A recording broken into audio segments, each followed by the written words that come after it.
आतंकवादी द्वारा हिंदू मानक हत्या घटना विरोध में कैंडल शोभा काश्मीर पहलगांव में आतंकवादी द्वारा हिंदू मानक हत्या घटनार दृढ़ निंदा सहित से विरोध में दृढ़ कार्यानुष्ठान ग्रहण करने लगी भारत सरकार निकट में दाबी उपस्थापन करने सह मृताहत मानक आत्मार सद्गति निमंते कैंडल शोभा जिला समाजसेवी महासंघ अनुगुल तरफ पर्यटक मानक केउ धर्मर और सेमान नाम पचारि हिंदू मानक बाछि बाछि अति अमानवीय भाव गुड़ी हत्या करने घटना जहाँ सारा विश्व को स्तब्ध करिछि।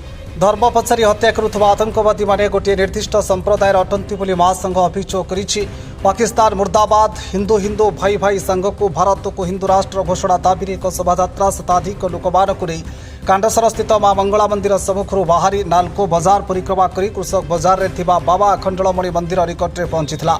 यह कार्यक्रम में सामाजिक अनुष्ठान शेष जीवन साथी कोहिनूर क्लब मानव सेवा माधव सेवा जय जगन्नाथ स्वेच्छासेवी अनुष्ठान मानव सेवाश्रम मां फाउंडेशन नालको बरपाड़ सांबादिक संघ समाजसेवी पद्मकी सिंह चिन्मयी दास कमलिनी दास डॉक्टर सौदामिनी चौधरी प्रकाश बेहरा संतोष मिश्र जोगदेइथिले। ए शोभायात्रा नालको पुलिस पक्षर साहाय्य मिलता। यह कार्यक्रम सांबादिक सुधाकर साहू तत्वावधान में संपूर्ण होता। Angul Niranjan Pattnaik report dreams writer news. मु श्रीमती बासंती नायक टीएमएस बरपाड़ ब्लॉक मु सभानेत्री एवं आज जो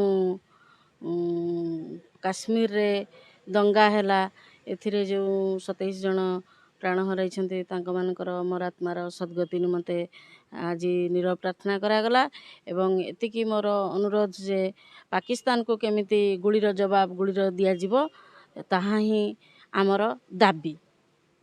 प्रकाश बेहरा उपदेष्टा जय जगन्नाथ स्वेच्छासेवी संगठन अनुगुल। देखंतु आज भारत वर्ष रे भारतर जम्मू काश्मीर पहलगांव रे जो अघटन घटी ताहा एक अशुभनीय एवं असुचिंतक तेणु यह उपरे आज आमर जय जगन्नाथ स्वेच्छासेवी अनुष्ठान तरफ कांडसर ग्राम रे माँ मंगला देवी पीठ ठारू आरंभ करी नालको नगर स्थित बाबा अखंडलमणि मंदिर पाखरे एक शोभा कैंडल शोभायात्रा अनुष्ठित होइथिला। एथिरे संगठन बहुत कार्यकर्ता एवं साधारण कार्यकर्ता ये शोभायात्रा सामिल होइथिले एवं ए शोभायात्रा कैंडल यात्रा करी से जो 28 जन आमर आज काश्मीर रे निहत होइछन्ती तांकर केमिति तांकर दीर्घायु सेमानकर जो प्राण हराइछन्ती से तारी उद्वेग रे आज अनुष्ठान तरफ शोभायात्रा करा जायतिला एवं तांकर मृतक परिवार को प्रभु जगन्नाथ केमिति सहाय होंतु एति कामना आम अनुष्ठान तरफ रही एवं आगामी दिन में यही भली अघटन को केमिति न घटिया पाई आम अनुष्ठान तरफ दाबी रहिला।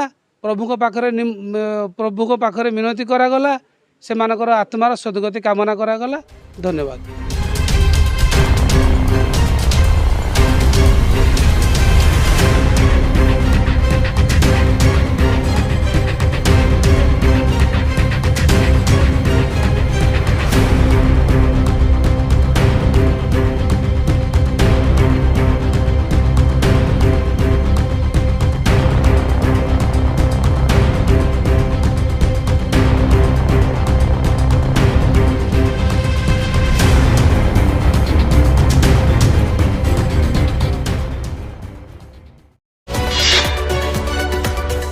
आम सह प्रतिदिन जोड़ी होई रहिबा पई आम चैनल को लाइक शेयर सब्सक्राइब एवं फॉलो करंतु। ड्रीम्स राइडर सबु समय रे आपन को सेवा रे।